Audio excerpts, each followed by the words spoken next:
আসসালামু আলাইকুম বন্ধুরা। আমার নাম রায়হান ইসলাম। আজকে আপনাদের জন্য নিয়ে এলাম জোকারের একটি গল্প। এমন জোকার যে জোকারের কোনো জাদু যদি আপনার পছন্দ না হয় তাহলে আপনার মৃত্যু নিশ্চিত। শুধু তাই নয়, তার মৃত্যুগুলো এত নৃশংসভাবে করতো, তা আবার হাতের ইশারায়, যার সামনে গুলিও টিকতে পারতো না। এতটা ভয়ঙ্কর হতো তার মৃত্যুগুলো। তো গল্পটা শুরু করা যাক। তো গল্প শুরুতেই জন নামে একজন মধ্যবয়স্ক ব্যক্তিকে রাতের বেলা একা একা হাঁটতে দেখি এবং তার পেছনে একটা অভয়কে দেখতে পাই, কিন্তু সে খেয়াল করে না।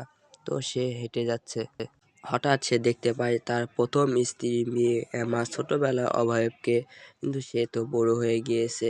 আসলে জন তার প্রথম মেয়ে এবং প্রথম স্ত্রীর সাথে থাকতো না, তাই অনুশোচনা করার জন্য সে কল করে। কিন্তু তার মেয়ে তার উপর খুব বিরক্ত ছিল, তাই তার সাথে কথাবার্তা বলতো না। কিন্তু সে তাও বারবার তাকে বোঝানোর চেষ্টা করে, কিন্তু এমা প্রচণ্ড রেগে যায় এবং তাকে অনেক গালাগালিজ করে ফোনটা রেখে দেয়। হঠাৎ করে সে অভয় আবারও তার সামনে চলে আসে, কিন্তু জন তাকে না ভয় পেয়ে তার গল্পটি তার সাথে শেয়ার করতে থাকে। জগৎটা তাকে প্রথম প্রথম সান্ত্বনা দিলেও তার আসল রূপ দেখানো শুরু করে। সে প্রথমেই তার সাথে ভালো ব্যবহার করা শুরু করে, তারপর তার জাদুর মাধ্যমে তার গলাতে একটি রশি দিয়ে দেয়। তারপর তার গলার টাইট করতেই জনের গলার দড়িটিও টাইট হয়ে যায় এবং তাকে হঠাৎ করে হাওয়াতে ঝুলাই দেয়। হাওয়াতে ঝুলানোর পরে যতক্ষণ না তার মৃত্যু হয় ততক্ষণ তাকে ঝুলায় রাখে। এরপর ব্রিজ থেকে তাকে ফেলে দেয়। এরপর ভয়ঙ্কর মুখোশ পরি অভয়টার নাম প্রেজেন্ট করা হয়, তার নাম জেস্টার। তো সিন কাট হয়ে দেখা যায় কবরস্থানে। জনকে চোদ্দ জানাতে এমা এবং তার দ্বিতীয় স্ত্রী মেয়ে জেসি তার বন্ধু বান্ধবকে নিয়ে এসেছে। এখানে জেসি থাকায় এমা এখান থেকে দ্রুত চলে যায় এবং তার মায়ের সাথে কথা বলতে থাকে। এখানে এমাকে দেখে বোঝাই যাচ্ছে এমাকে বেশ খুশি খুশি মনে হচ্ছিল। এমা ভাবছিল তার বাবা তার আসল পাপের শাস্তি পেয়েছে, তাই তার মার লাগে খুব খুশি দিয়ে কথা বলছে। তো তার মার লাগে কথা বলতে থাক, হঠাৎ করে সে এমা দিয়ে খেয়াল করে তার বাবার কবরের পাশে সেই ভয়ঙ্কর জেস্টার নামে অবয়বটা নাচানাচি করছে। সে কিছুই বুঝতে পারছে না। হঠাৎ করে দেখে জেস্টার নামে অবয়বটি গায়েব হয়ে গেছে। সে কিছু বুঝতে না পেরে দ্রুত এখান থেকে চলে যায়। এরপর দুজন বন্ধুকে দেখানো হয়, তারা তাকে এভাবে নাচানাচি করতে মানা করে এবং তাকে বেরিয়ে যেতে বলে। কিন্তু জেস্টার তাদের কথা না শুনে কবরের উপর পা তুলে বসে যায়। এক বন্ধু পুলিশের কাছে কল করতে চলে যায়, আর তার আরেক বন্ধু যে চলতে লেগে পড়ে যায়। সে কল করতে এসে দেখে তার বন্ধু পড়ে আছে, পড়ে এবং মারাই গিয়েছে। সে দেখে তার বন্ধু ফিতে বান্ধা, কিন্তু কে বাঁধলো এটা, এবং তাই দ্রুত পুলিশের কাছে কল করতে লাগে এবং তার গলার স্বরই বন্ধ হয়ে যায়। আসলে চেষ্টাই তার গলার স্বরটি কেড়ে নিয়েছে। মুহূর্তের মধ্যে সে লোকে গলা দিয়ে রক্ত বাড়াতে লাগে এবং বাড়াতে বাড়াতে তার মুখ দিয়ে একটি আপেল ফল বেরিয়ে আসে এবং সেই লোকটা ওখানে মৃত্যু হয়ে যায় এবং জ্যেষ্ঠার নামে ওই লোকটি চলে যায় এখান থেকে। এরপর এমাকে দেখা যায়, এমা একটি হোটেলে এসেছে তার সৎ বোন জেসির সাথে দেখা করতে। জেসি মূলত তার ফ্যামিলিতে যোগ দিতে চাচ্ছিল। জেসির মা অনেক আগেই মারা গিয়েছিল, এখন তার বাবাও মারা গেল। এখন জেসি একা, গোটা পৃথিবীর সে একা হয়ে গিয়েছে। তাই আমাকে বলছিল তার সাথে জেসিও থাকতে চায়, কিন্তু এমা সাফ জানিয়ে দেয় সে তার সাথে থাকতে চায় না। কারণ এমা জেসিকে সত্যই মনে করত, কারণ জেসির জন্যই মূলত তাদের বাবা মায়ের সম্পর্ক খারাপ হয়েছে। তাই এমা এখান থেকে চলে যায়। জেসি দোকান বিল দেওয়ার সময় দোকানদার তাকে বলে তার বাবা অনেক খারাপ ছিল, সে নাকি ব্ল্যাক ম্যাজিক করত এবং নানা ধরনের কাজও করত। সেই দোকানদার তার বাবার সাথে অনেক দিন ধরে কাজ করে। জেসি এর কথা শুনে একটু মন খারাপ করে দৃশ্য চলে আসে আমার কাছে। এমা রাস্তা দিয়ে হাঁটছিল, তার সে পিছে দেখে সেই অভয়টি তার পিছে খাড়ে আছে এবং তাকে খেলা দেখানোর জন্য রিকোয়েস্ট করছে। যেহেতু হ্যালোইনের দিন ছিল, তাই এমা ভাবেছে কেউ যেন মুখোশ পরে এসে তাকে ভয় দেখানোর চেষ্টা করছে, তাই তাকে অ্যাভয়েড করে চলে যেতে থাকে। কিন্তু হঠাৎ করে চেষ্টা আবারও তার সামনে এসে তাসে খেলা দেখানোর জন্য রিকোয়েস্ট করে। এবার এমা ভয় পেয়ে সেখানে দ্রুত পালিয়ে যেতে থাকে এবং একটি শপে যেয়ে ভিতরে গিয়ে সে দেখতে থাকে। যাই হোক, কিছুক্ষণ জেসটা থাকার পর সেখান থেকে চলে যায়। এরপর জেসটা হাঁটতে হাঁটতে দেখতে পায় কিছু দুষ্টু ছেলে একটি ছেলের ব্যাগ থেকে সব চকলেট নিয়ে নিচ্ছে। এ দেখে জেস্টার তাদেরকে জাদু দেখানোর জন্য তাদের সামনে যায় এবং তাদেরকে জাদু দেখানো বাহানা করে তাদেরকে আচ্ছা থেকে সাহায্য করে এবং তার এই রূপ দেখে বাচ্চারা ভয় পেয়ে সেখান থেকে পালিয়ে যায়। এদিকে জেসিও বাড়িতে ফিরে এসে ভূতের একটি সিনেমা দেখছিল। তো যাই হোক, হঠাৎ জেসির মনে হয় তার মৃত বাবা তার আশেপাশেই রয়েছে। ইতিমধ্যে তার বাবার ছায়াও দেখতে পারছিল, কিন্তু তার ভয় কাটিয়ে তার কিছু বন্ধুরা তার কলিং বেঞ্চে বাজায় এবং তারা ভিতরে আসে। একদিকে জেসি তার বন্ধু বান্ধবের সাথে আড্ডা দিতে থাকে এবং তার অপরদিকে এমা তার একটি মদের বোতল নিয়ে রাস্তা দিয়ে বের হয়ে যায়। সে যেতে যেতে দেখে আবার জেসটা তার সামনে। সে আবারও তার সাথে তাসে খেলার জন্য অনুরোধ করে এবং তার সামনে অনেক তাসে খেলা দেখানো শুরু করে। এদিকে জেসি তার একাকিত্ব কাটছিলই না, তার বন্ধুদেরকে তা বলতে থাকে সে গোটা পৃথিবীতে একা হয়ে গেল, কিন্তু তার বন্ধুরা তাকে আশ্বস্ত করে এবং তাকে বলে চিন্তা করো না, আমরা তোমার পাশে রয়েছি। এবং এদিকে এমা বলে জেস্টারকে তোমারই ঢুকিয়েছিল জাদু। এ বলে এমা এখান থেকে চলে যায় এবং জেসি তার বন্ধু বান্ধবকে ধুয়ে পাশের রুমে যায় এবং যাইতেই দেখে তার বাবার অভাব যেন তার পিছের চেয়ারে বসে আছে।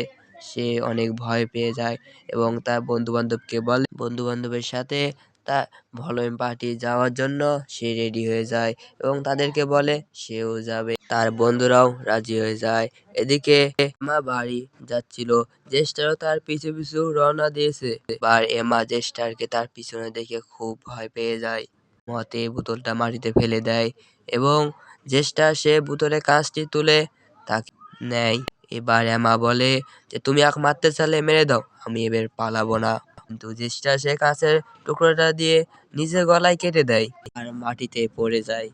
এতে এমা বেশ ভয় পেয়ে যায়। কিছুক্ষণ পরে মৃত জেস্টার আবার তাজা হয়ে যায়। এ দেখে এমা ভয়ে ওখান থেকে দ্রুত পালিয়ে যায়। আর এদিকে জেসি তার বন্ধুদের সাথে হলিউড পার্টিতে এসে ভয়ঙ্কর ভয়ঙ্কর জায়গাতে ঢোকার জন্য রওনা দেয় এবং ঢুকে যায়। পিছন থেকে তার বন্ধু ড্যানিয়েল আসলে সে অনেক ভয় পেয়ে যায় এবং ওখান থেকে দ্রুত পালিয়ে অন্য জায়গায় চলে আসে। জেসি বলে ছোট থাকতে তার মা মারা গিয়েছে এবং এখন তার বাবাও মারা গেল। সে ভাবলো তার বোনের সাথে থাকবে, সে বোনেও তাকে একা থুয়ে চলে গেল। আমি গোটা পৃথিবীতে একা হয়ে গেলাম, সে বলে সে অনেক জোরে জোরে কাঁদতে শুরু করলো। সে অনেক কান্নাকাটি শুরু করলো।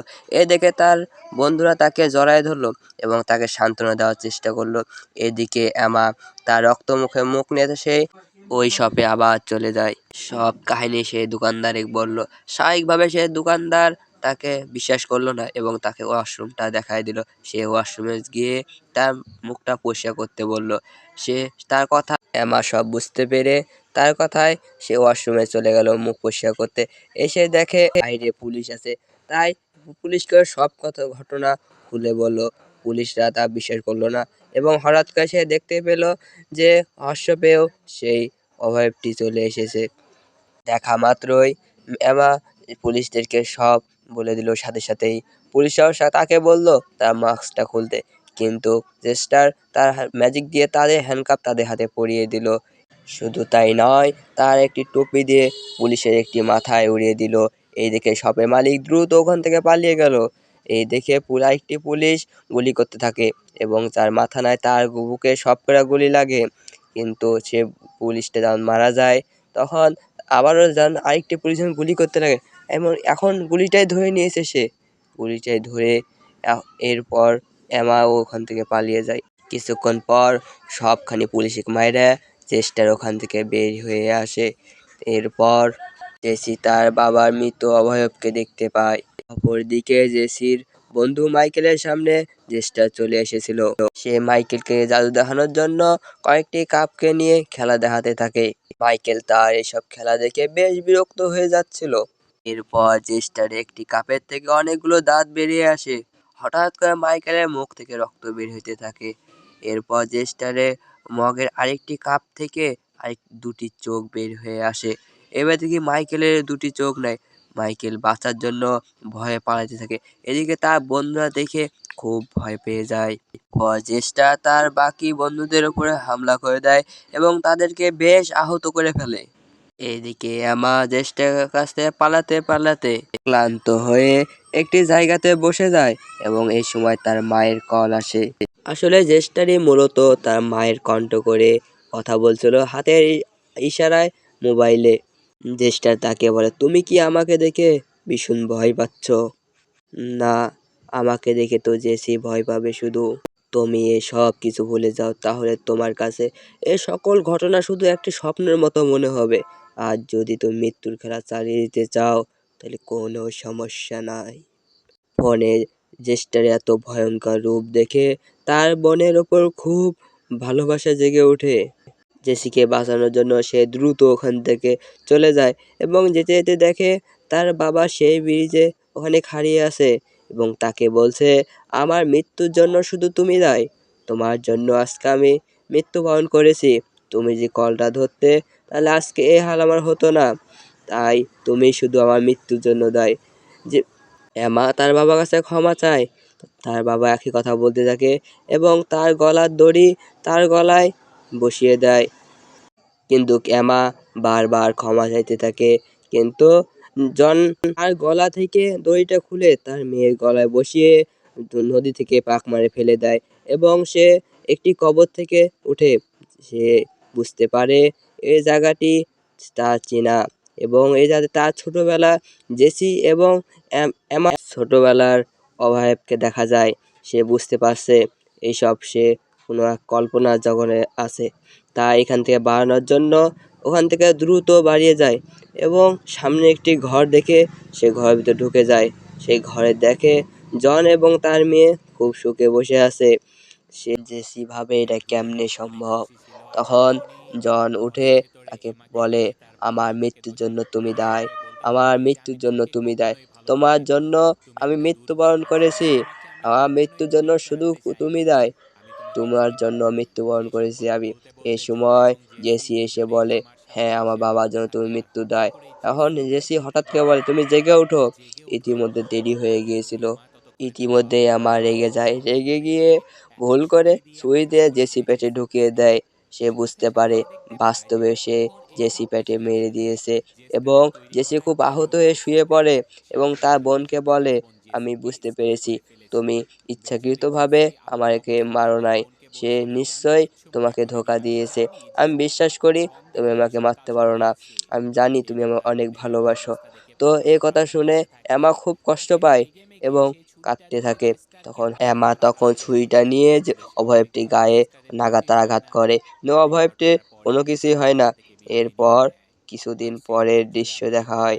এমা এখন আর বাবার কবরের সামনে শ্রদ্ধা জানাচ্ছে। এরপর সে অনেক প্রার্থনা করে। কিছুক্ষণ পর সে ভাবে, আজকাল কি করতেছে আমার বোন। এ কথা ভেবে তার বোনের কাছে যায়। তার বোনের মুখে হাসি দেখে অনেক খুশি হয়ে যায় সে।